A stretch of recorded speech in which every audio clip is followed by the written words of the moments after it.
Good morning, everyone. Good morning, Morning. Kim. Good morning. Thank you so much for joining us this morning.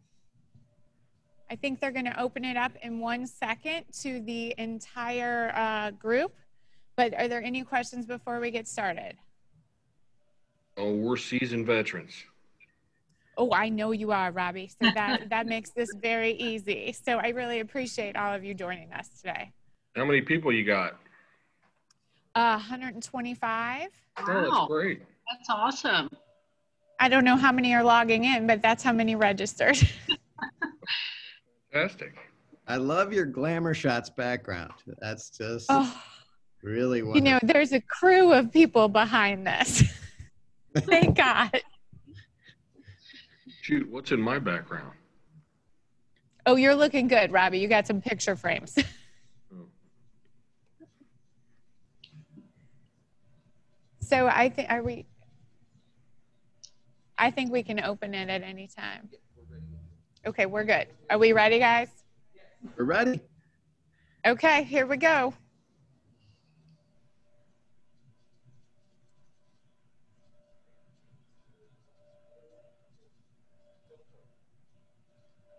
Good morning, everyone, and thank you for joining us for the Zero Fare question this morning that we have today. Over the last year, agencies have had serious conversations and controversy nationally over the pros and cons of charging fares or going fare free. What are the real economic and human factors that impact an agency's or the city's decisions on fare policy? Political environments, local tax revenues, ridership, and fare recovery are a few of the items that we're going to touch on this morning. This is not a black or white decision right here. There are so many shades of gray depending on the agency. From one side of Missouri to the other, the panel discussion provides an opportunity to hear from the three largest transit providers in the state of Missouri on their fare policies and the factors that have played into their decision. So I'd like to welcome our panelists today. We have Dorothy Yeager, the Executive Director of OATS Transit. We have Taulby Roach, CEO and President of Bi-State Development. And we have Robbie Makinen, the CEO of the Kansas City Area Transit Authority. Welcome to all of you. good morning. We will begin. Good morning. We're going to begin with some questions we have developed, giving each panelist a chance to weigh in. And if time permits, we will then take some questions from the audience. Please submit your questions via the chat function at the bottom of your screen. And unless you are presenting, we ask you to mute yourselves. That would be super helpful for us today. So to begin, I think it's really important that everyone hear a little bit about the background of your organization. So if you can tell us a little bit about the size, your customer base, your organizational mission, and your current fare policy in place, I think that would be helpful for all of our attendees. So I'm going to turn it over to Dorothy. Dorothy, you're first. Okay, well, first of all, good morning, everyone. I appreciate the opportunity to join you to talk a little bit about how we deal with fares out here in rural Missouri. A bit about OATS Transit. We're a private nonprofit provider serving 87 counties here in the state. I think we're the largest system of its kind in the nation, and we're very proud of our long history. Last year, our buses traveled over 14.6 million miles throughout our state, providing over 1.4 million trips. I am really not looking forward to seeing what the stats are as we end this year, because I know COVID took a bite out of our statistics. But we do employ over 600 people throughout our state, 90% of whom are drivers. And one statistic that we're extremely proud of is the fact that a quarter of our driving staff are veterans. So we're very proud to be a leader in the hiring of veterans to help serve our communities.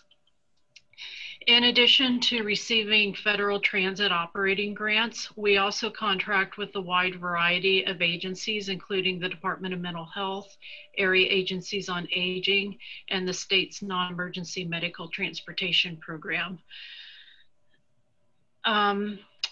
We also are very proud of the many partnerships that we have with local government, cities, counties, senior tax boards, HB 40 boards, to help them provide service to their local constituents.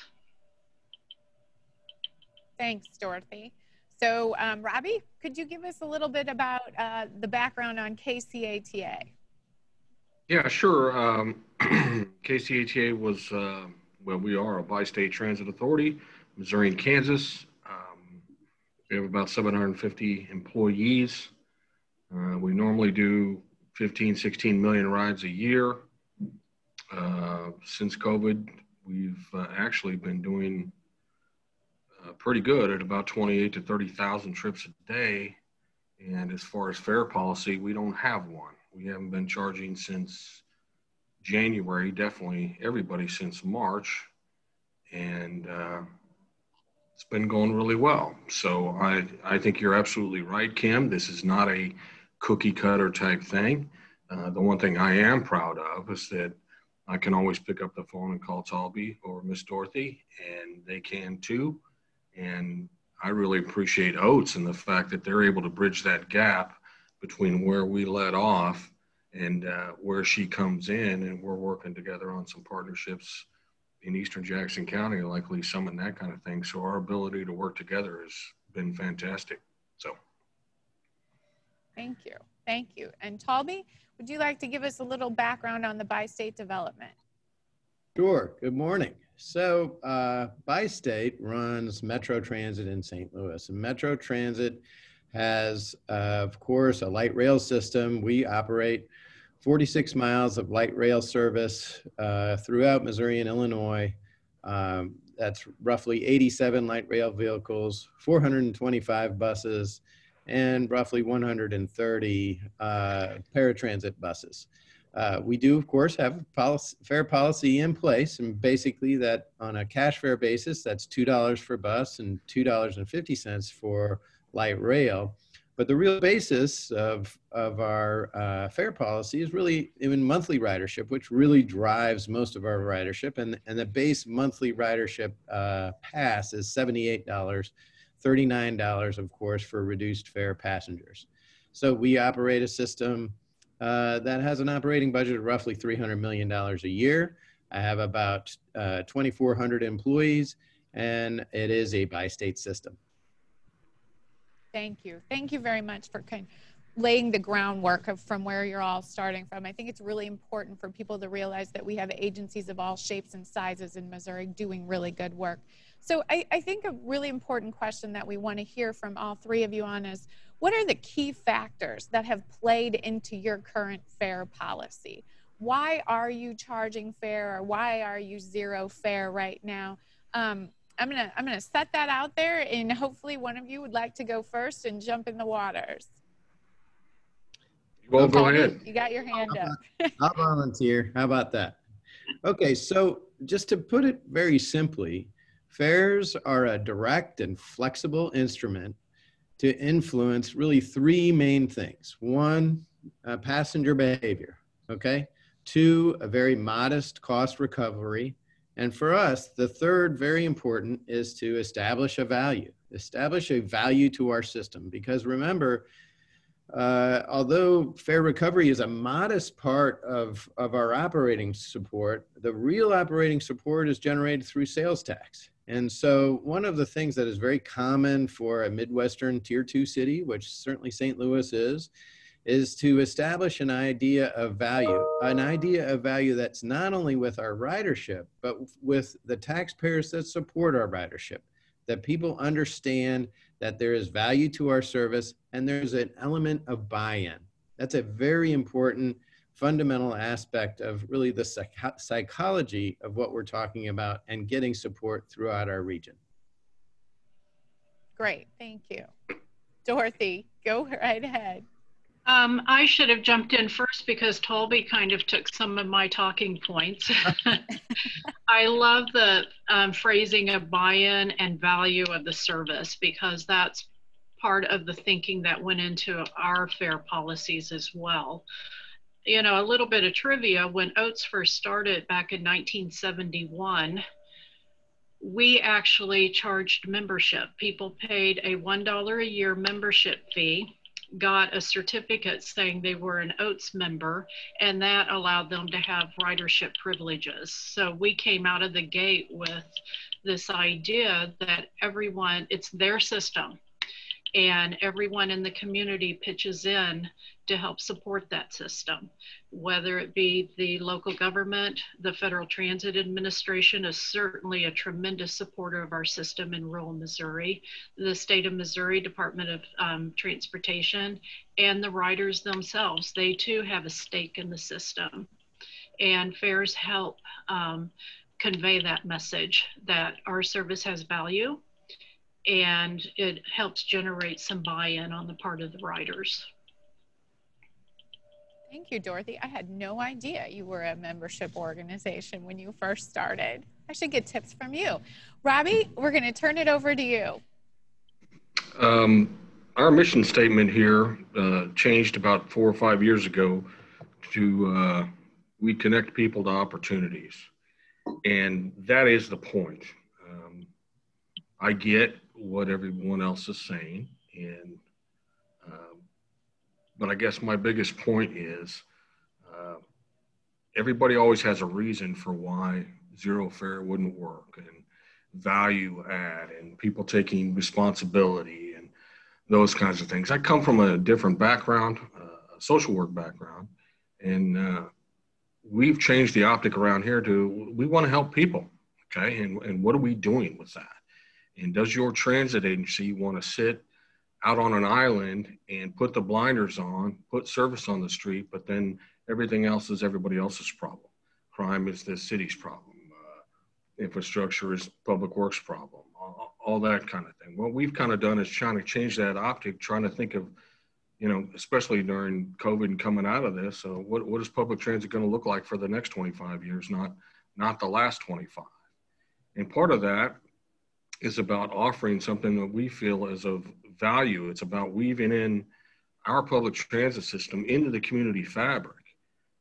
Obviously, we all use our transit service to provide our customers with job access, with education access, with healthcare access, those big three, among others. And how can we do that and do it in the right way that they're really going to appreciate? Look, the fact is we charge $1.50 a ride is what we used to charge.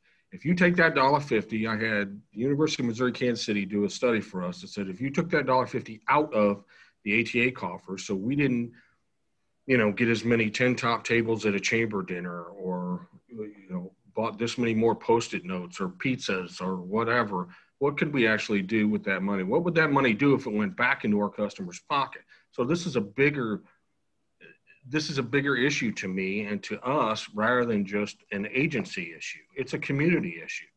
And if you take that $1.50 and you have Mrs. Johnson down on Prospect with 2 kids and she uses public transit every day, you're talking about $1,500, $2,000 a year. Now, if that money goes back in her pocket, where's it going to go? It's not going to leave the state. It's going to go right back into buying a pair of shoes or some bread or food or prescription or whatever, and it's going to generate sales tax, of which we get a piece of anyway. So when people talk about zero fare, the first part I got looking at was how much it costs us to recover it. Okay, you know, I get $8 million from the fare box. It cost me about $1 million to count it and to collect it. I'm staring down the barrel of a $12 million, redo of fare boxes, that kind of thing. So my point is, where does that $1.50 go? And it'll turn over 3 or 4 times and generate twice the amount of economic activity outside the agency. So I get that. If you're just thinking about your agency, okay, that's tough to handle. But if you're thinking about the community as a whole, and like we have gotten political leverage behind that, and our mayor, city council, and others understand that that's what this will do, then it's about looking for, okay, how can we bridge that gap with other things, and how we can use funding, that kind of thing. So I'd like to go much deeper, but I'm not going to take all the time. Oh, well, I'm gonna throw the next one right back to you, Robbie. So, we did an economic impact study of transit, getting a little bit at what you're talking about, Robbie. We know that transit in Missouri, as of the end of 2019, was delivering more than $3 billion annually to the state of Missouri, and that includes jobs, and that includes putting money back into the community. And you just touched on it a little, Robbie, but I'm hoping you'll expand a little more. What are the budgetary implications of a zero fare policy for KCATA? And then I'm also going to hand that question to both Taulby and Dorothy to discuss what it looks like, why they're still charging fares while you're considering zero fare. But what is that budgetary implication, and what are your plans to fill that $8 million revenue that was generated from the fare box? What are you looking at in Kansas City to fill that hole in your budget? Well, like you said, it's an $8 million gap. It's about a $10 or $11 million gap if we talk to regionally and across the state line in that too.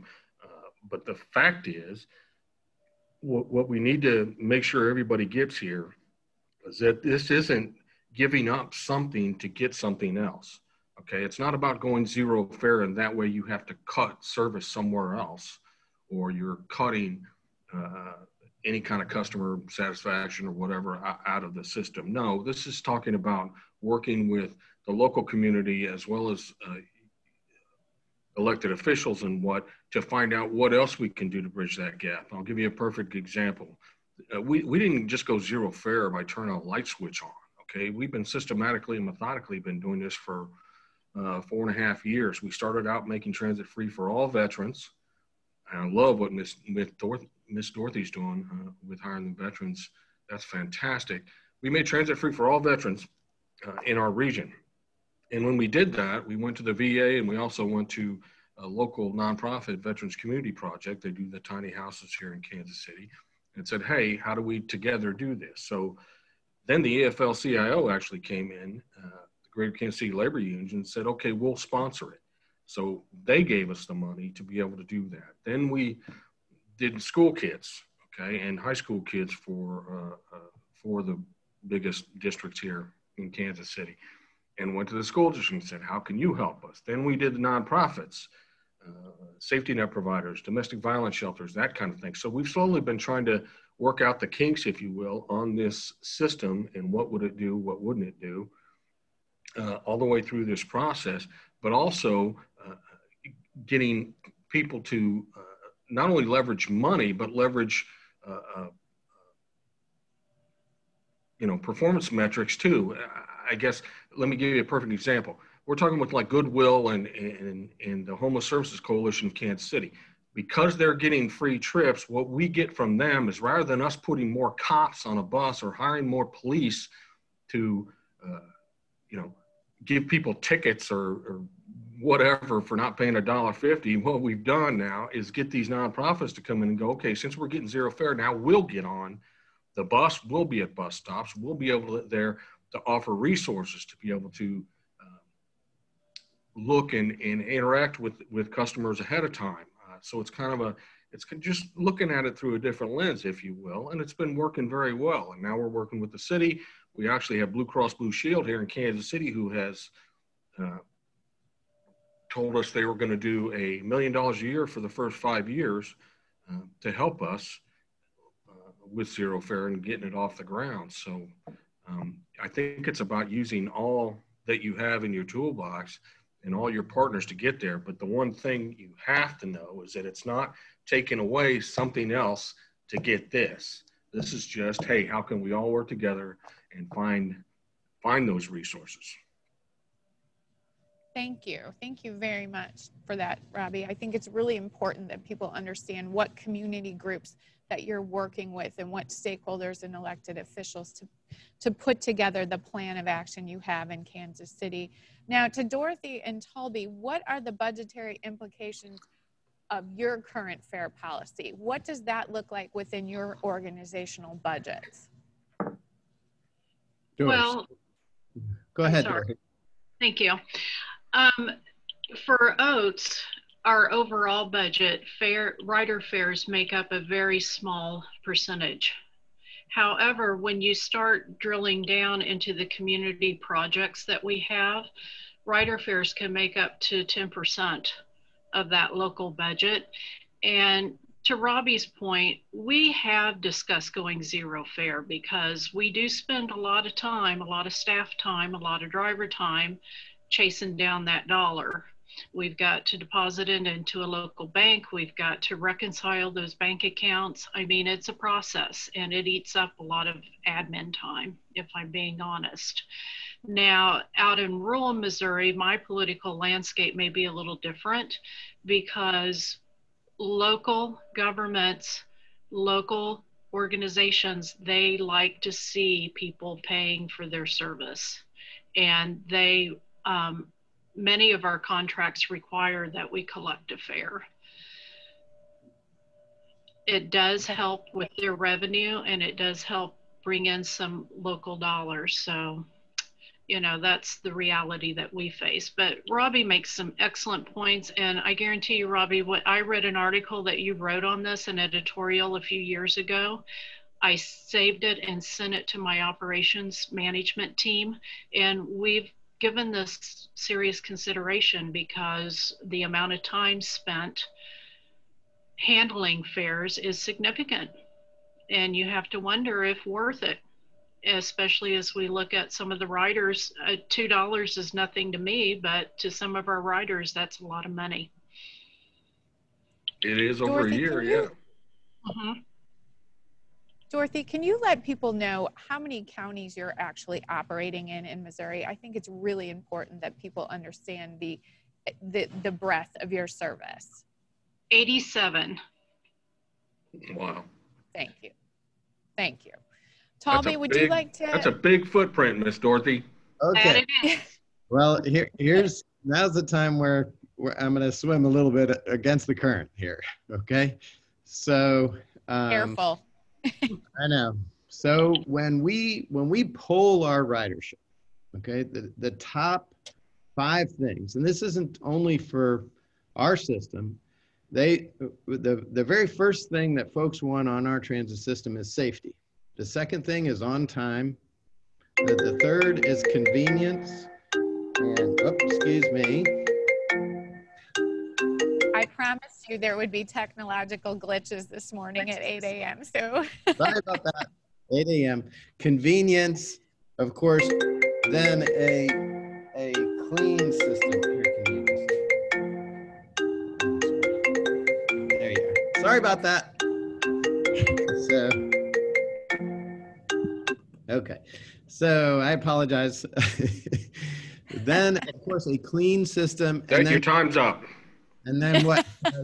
And then a system that has frequent service. So of those 5 things, cost or fares, it's not there.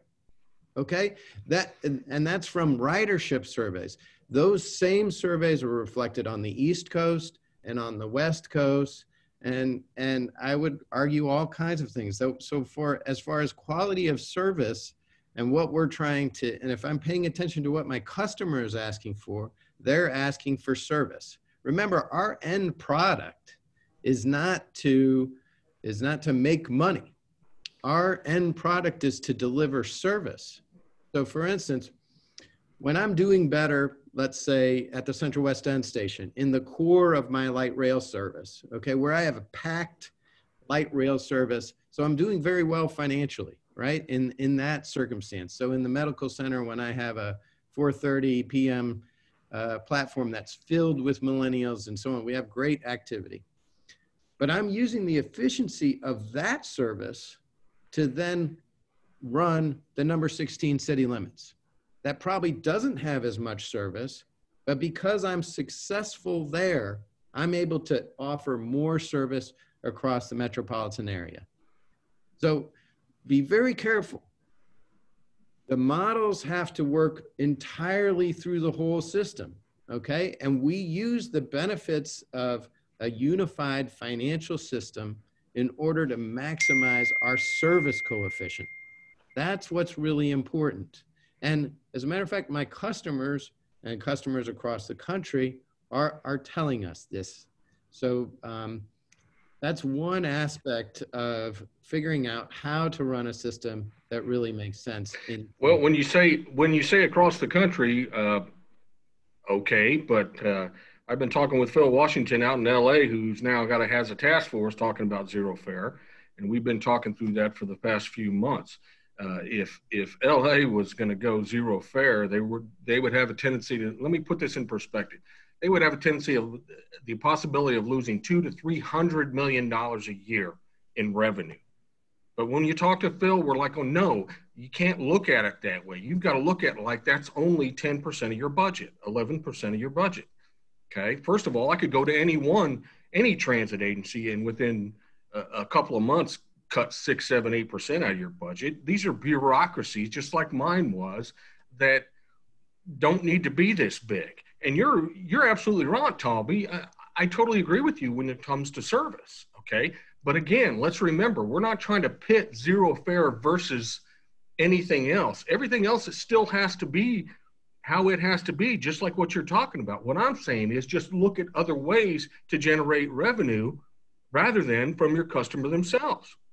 If you can do that through small business, through big business, through other avenues, all I'm saying is what we need to get away from is that all we're going to sit around and do all the time is stick our hand out to the federal agencies, to the local agencies, and say, okay, if you want this, give us more money. If you want this, no, what we should be doing for the next 20 years, and if COVID's not teaching us anything, it's that we've got to start diversifying our funding streams.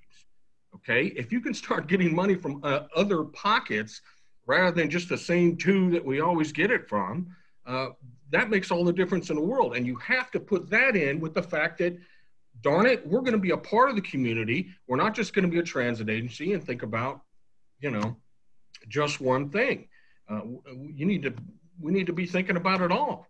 Okay, so 10% of your budget is nothing. Okay, I know Taulby's is a little more than that, so I get that. But when you talk to LA and we talk to Phil Washington, yeah, mine's like 11%, and looking for ways to do that, to give these. So this whole thing, I loved back in the beginning when we first started doing this. Everybody jumped on me about safety, and they jumped on me about, oh my God, society's going to break down. Cats living with dogs, mass hysteria, right? And it's not going to work, and people have to feel value, and they have to do this. You know what? Come out here and ride on Prospect right now, okay?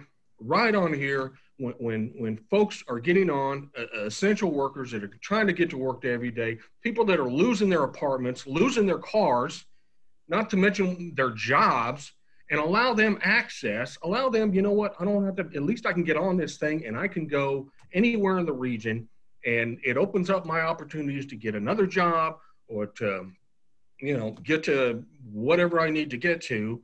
I mean, it's a big deal. So again, this isn't about taking away service to give zero fare. It's about just finding different revenue streams and thinking outside the bus a little bit when it comes to how are you going to pay for that $1.50 rather than your customer having to pay it. It doesn't change anything about the internal mechanisms of the transit agency or the service levels we provide.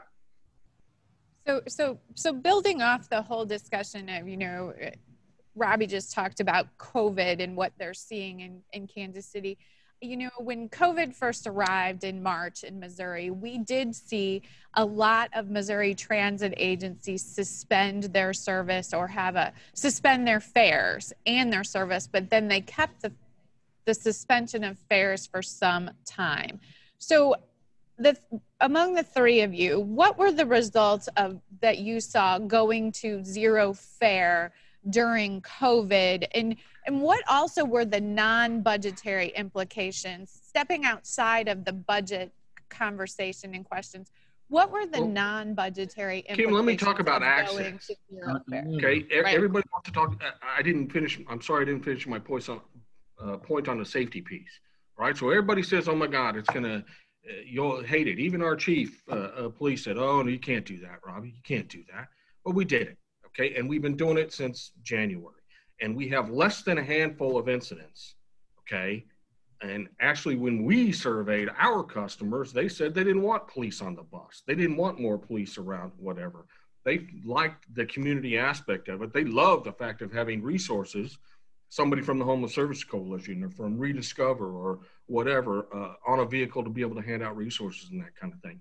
So, you know, the safety issue is ridiculous. All right. We're having less than 1%, whatever, even though we've been zero fare since January.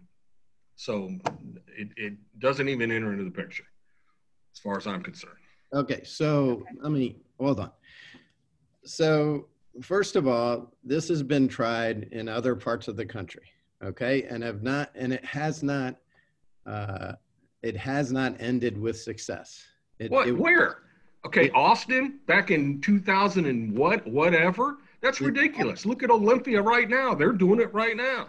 Okay, you're looking at old school stuff, and that's wrong. Okay, now we said this is not a black and white issue, so let's hear all shades of gray right now from all of our panelists. Well, let's tell the truth, because it is being tried in Kansas City, and it's worked since January. Well, okay.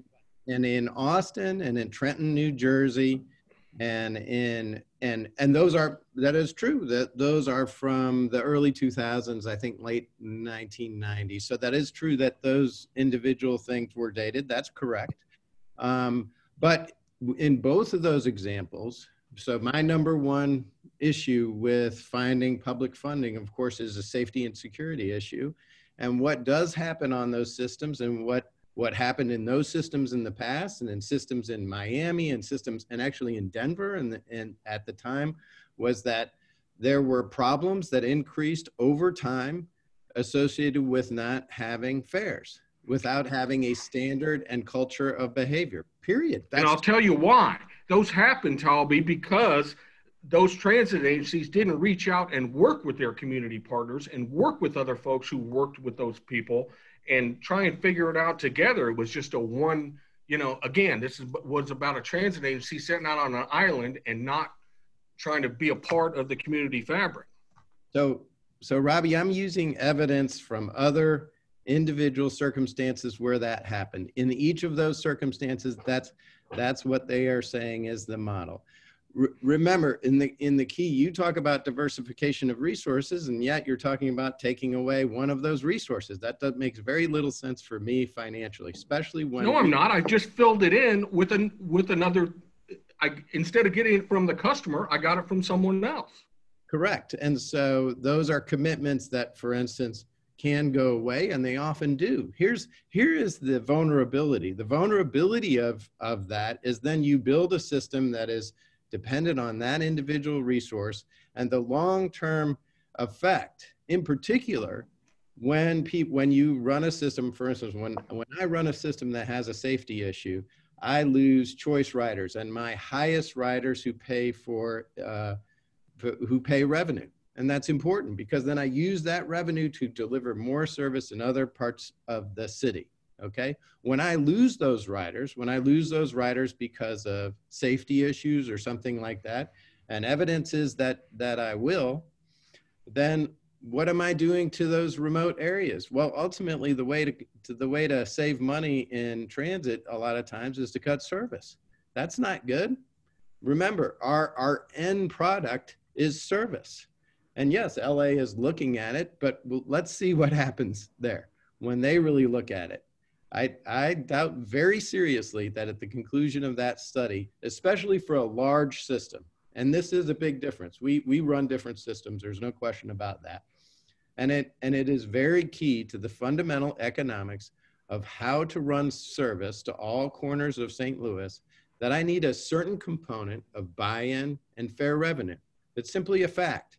And it's a fact that is backed up by other studies in other areas and studies that we've done in this industry for decades and decades. That's right, decades and decades ago, okay? And again, we're looking at a whole different atmosphere coming out of COVID that you're either gonna be circling the drain like most public transit agencies, or you're gonna be like us and you're gonna be innovative and you're gonna lean into it and figure out that there's a new optic here. There's a new way to look at things. And that is about our customer, not just about the agency as a whole. Our customer as a whole, which means not just their needs from a public transit standpoint, but how that then connects with their other community needs too. You know, go ahead, Ms. Dorothy, I'm sorry. That's okay. It's a very interesting conversation. I'm enjoying this. Out in the rural areas, I feel like systems like OATS, SMTS, Ray County Transit, we are such an integral part of the community. I mean, without our riders and local governments and local agencies, we wouldn't exist. And, you know, people out in rural Missouri, people want to pay for their services. They do. They don't expect things for free. And we have a long history at OATS of our rider donations, suggested donations, exceeding fares even. I mean, our riders always want to support OATS, whether it's through in-kind with volunteer hours or making a donation or paying the fare. They welcome that because they don't want to view OATS as a free service, but rather a valuable service that they have input into. And you need to make sure that they have a voice, which we do, and that they have a say in how the system is run, which we do through our volunteer system. But I think that buy-in is very important. We get caught up on this. We get caught up on this word free. Okay, and the moment you say free, everybody says, "Oh no, wait a minute." Okay, nothing's free, right? Well, that's why we say zero fare. Right? This is about your transit agency as well as your community, i.e., elected officials, government, and whatever, giving a perk, if you will, to customers. Just because they're not paying it doesn't mean it's free. Just because it's zero fare does not mean it's a bad thing. Okay.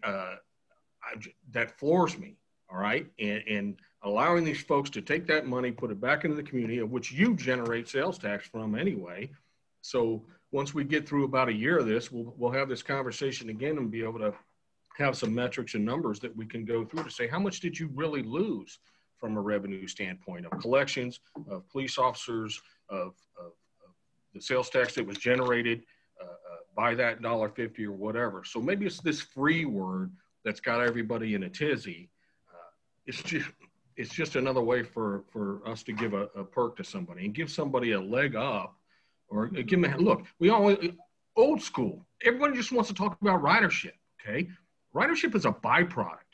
Ridership is a byproduct of whether you have, like Taulby says, the right service and access and options. You know, had to go through that whole deal about having microtransit and scooters and bikes and all that, and everybody wants to pit one against the other. When I'm going, no, okay, there's room in the tent for everybody. You are more apt to use public transit if you have options and access. I'm gonna jump in right now. It's a good thing I wore my white and black striped shirt as a referee today. I should have brought a whistle too. And no one ever said that this conversation did not have different facets that we want to touch on. You guys are, however, generating a lot of questions from our chat room. And I did have one more question I wanted to ask before we got to the chat room. And I'm going to have Dorothy, if you could start first. I think, what is the key lesson that you think that people can glean from your agency's fare policy? And it really just, what do you think is important about OATS fare policy? What is a lesson learned for other transit providers across the country from your policy? And then we'll go to Taulby, and then we'll go to Robbie, and then I'm going to open it up to the questions in the chat room, because this conversation is generating lots of questions about zero fare policy. So Dorothy, I'm going to cue you up. Well, you know, first of all, our fare policy is rather complicated, because you jump on an OATS bus in any given community and you're going to ride with a rider who paid a fare, a rider who rides under a suggested donation, a copay, or they're on a contracted service that is paid for by a third party. I think the biggest lesson we can have is that there's no one solution that fits all. We have a variety of solutions for our riders, and I still go back to I do feel that having a nominal cost to ride the bus does help foster a sense of buy-in on the part of the community. And by everyone chipping in, federal, state, local, and the riders, we can help keep the bus going in that community. Thank you, Dorothy. Taulby, would you like to give us one key lesson that you hope people glean from what Metro Transit and Bi-State Development are doing right now with regards to your fare policy? Sure. So really what it is creating a system and a set of financials that are using all different, I like to say that we're in a buckets of money business. Okay. And you treat different buckets in different ways, and you use all of those buckets to maximize service. Essentially, that's what we're doing. We're trying to figure out what is a reasonable fare elasticity so that we create a reasonable fare so that that supports the expansion of the system everywhere else. That then fits with the policy initiatives of my 3 different funding organizations. So that would be St. Louis County, the city of St. Louis, and St. Clair County in Illinois. So I need to pass a budget every single year with those organizations, and they need to see that the ethic of maximizing service is there and that we're doing that as efficiently as possible. Fair revenue is important to that. Thank you. Robbie, would you like to talk about what key lesson that you hope people glean from KCATA's current fare policy, or what you're looking at going to zero fare? Yeah, first of all, you know, you talk about your referee shirt. I have the utmost in respect for Taulby and for Miss Dorothy, and the work they do in this state, like I said, is fantastic. And our ability to collaborate and talk to each other has been bar none, and they are very much appreciated. The passion that I have for this just comes from just wanting to help people. If you wanted to do anything or talk about glean anything from this, to me, it's about the fact that you have got, as a transit agency for the next 20 years, you have got to start or got to quit thinking about the old school way of doing things and kind of look ahead a little bit. And how can you change this? How can you tweak that? I'm not saying that everything's going to work, okay? But we as transit agencies can't be afraid to fail. If you're afraid to fail, you're afraid to be innovative, okay? And being innovative is what's going to move us all forward rather than us just, again, sitting back on our heels and circling the drain going, woe is me, we're out of money again. So my biggest point is that you can't just be an island out there by yourself like a water utility or something. You've got to integrate and interweave yourself within the community fabric because you're doing more, you're providing more. I tell my folks all the time, you change people's lives. You affect more people's lives than most people get to do in a lifetime, especially now during this COVID stuff. And all the people that are riding the bus are essential, obviously trying to get to work and do the right thing. And our operators from St. Louis to here to rural Missouri they're definitely heroes, okay? And they're on the front lines. So I'm just saying, it's more than just running a transit agency. It's about being a member of your community. It's about being able to answer the question, why do we do what we do? Okay, why do you get up in the morning? Why should anybody care? Thank you. So now we're going to take some questions from our audience. So the first question goes right back to you, Robbie. Monica Smith would like to know, will Kansas City still use some type of tool such as membership cards to monitor ridership? Well, we've been doing that right now with, the example is with our Veterans Pass program. The Veterans Community Project actually pays for the passes, and they show the pass, and we're able to document that. We also do it with the school kids, so we're able to gather data on where these kids are going. Are they using this just to be able to stay after school for some tutoring or chess club or football or whatever? So having all that data available at the end of the first year here, I think is really going to add value to my story, rather than just the crazy blind guy here telling you that it'll work. So yes, we absolutely are, And I think that's a critical path forward, being able to gather that data, because that data is just going to come in more handy when we think about other things. This is just a quick question off track a little bit, but what are you seeing with regards to your Freedom program for your veterans? Is the ridership going up or down, and how impacted was that because of COVID? Well, again, when we had 50%, we cut our service by 15% when COVID started. And because, I would say, because of zero fare and because of our safety protocols, if you will, we were still having 28, 30,000 trips a day. That was at 60, 65% of our pre-COVID number, while everybody else was down at 20 or 30, okay? And that was only with 50% of our service out. So I truly believe and can tell my employees, and they get the fact that because we were doing this, we were really affecting people's lives. Thank you. So the next question for all three of you, this is from Mark Mamert. How is long-term ridership affected when a system goes fare-free? And I'm not sure if we have an answer for that yet, but if you have any projections or what your staff is looking at, but that is Mark's question to the panel. Well, I think everybody's just scared, okay? When you talk about going zero fare, people get scared and they want to talk about Austin and Denver and all these things from eons ago of studies that were done and whatever the heck. All right. Well, you know what? We're not going to be scared here. Okay. We're going to move forward. We're going to try and help some people. Our ridership has been doing nothing, like I said, but going up. 50% of your service out and you're still at 65%. Okay. When this comes back, wow. I can't wait to see where our ridership's going to be. But then the next point, somebody will try and shoot an arrow at me and say, well, how are you going to be able to do that? How are you going to be able to? Well, I think that kind of ridership would be a good thing. Okay, I would love to go ask for more federal money for more buses. I would love to increase the service levels and whatnot. But again, I can do that because this is not zero fare money that's coming out of the coffers that was paying for service. So look, Robbie, I'll talk about fear, no question. That's right, I am scared. I'm scared about what is the service that we will be able to offer in St. Louis, not 5 years, but 10 years from now.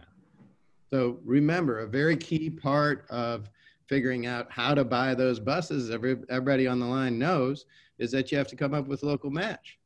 And local match, remember, these are buckets of money. Some buckets are more valuable than others, okay? And the local match, unencumbered money that comes from fare revenue, quite frankly, is a key component to financial health of a system, period. I'm interested. Taulby, I'm getting that fare money. I'm just getting it from somewhere else. So it's still the same money that I can leverage for. Let me finish, okay?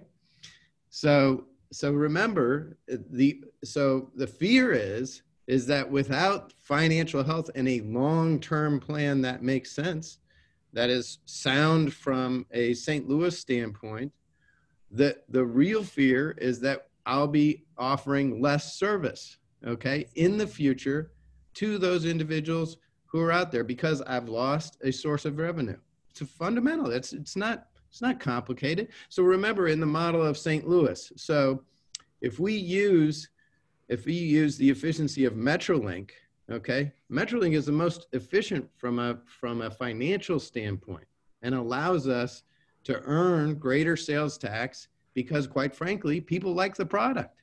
It's successful, okay? But then I use that strength to offer more service in other areas. And you can see that in the choice riders. So you lose more choice riders in the COVID model, right? Yes, because they have other choices.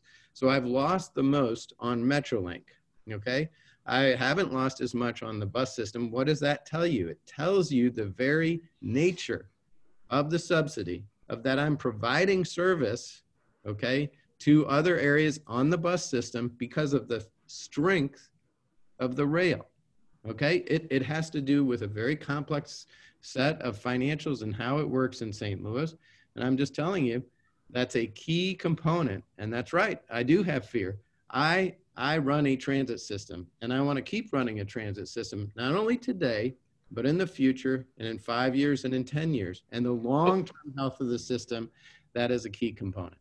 So let's talk about that. All right. So So- you think I'm over here going, well, we're going to get a little bit of money from this, a little bit of money from that, and it won't be here 5 years from now or whatever. You know what? That's a great point. But you have got to, here's what I tell everybody here. You may not see what the answer is, all right? But unless you keep taking those steps forward, it's never going to come into focus, okay? So when you want to talk long-term subsidy for the zero fare, I'll give you a great example. From an economic development standpoint, we're now working on policy discussions with the city and with the state of Missouri, with Governor Parson, about the fact that public transit should be a part of the infrastructure. It should be a part of the incentive package. That from now on, and we did it over in unified government, Wyandotte County, with Urban Outfitters. They came in, we were at the front of that conversation to where now the incentives and the CID are actually paying for that service from now for the next 20 years. So if we can integrate public transit as infrastructure, as a part of an incentive package, as a part of economic development with the economic development corporations that are around or whatever, we're talking about a whole different optic and a whole different way of generating revenue, and generating revenue for as long as a tip would last or as long as an incentive would last. So it's all those things. It's just get outside the bubble and look at, there's more than one way to build a mousetrap. So I'm going to ask one final question, and I want to hear from all of our panelists on this one. So Director Makinen announced this morning that MoDOT is requesting an additional $6.4 million for public transit in the state, or $6.7 million for public transit in the state of Missouri, and that would bring us to $8.4 million. Now, we all know that we've had these conversations for years and years and years, but it has been over a decade since we've saw levels of support from the state of Missouri in the $8 million range. So what would the implications be of additional funding from the state of Missouri to your budgets? If you're going to do a line item, I was just talking about this with the governor and Senator Blunt a week ago, okay? The line item for public transit and the $350,000 that I get from the state of Missouri is ridiculous, right? And we talk about having these conversations, and we have our MPTA meetings, and we go down and try and on transit day and try and get, nothing ever changes, all right? The difference is, let's go in the side door. Now you talk to the governor and some of our rural congressional people or whatever, you talk about economic development, and you talk about how, okay, if we can intertwine this with your workforce development process, if we can intertwine, again, making public transit a part of that infrastructure deal, that's a whole different ballgame. And now they're going, aha, now that's a great idea. So at the end of the week here, I've got a meeting with the economic development director. I mean, let's look at other ways rather than the same old ways that people have been doing it for 25 years. So Taulby and Dorothy. Go ahead, Dorothy. Well, the amount of money that OATS receives from the state at this time is so insignificant that it's not even, it's just a blip on our budget. Obviously, any dollars that we get can help us provide more service. So we would be supportive of an increase in state funding. But to Robbie's point, we do have to diversify and look at other routes to sustain our service going forward. And that includes improved partnerships, working with economic development in the various counties that we operate in, and just diversify as much as we can. We can't continually rely on even the FTA, because those dollars may or may not be there 20, 30 years from now, but we want to be here 20, 30 years from now.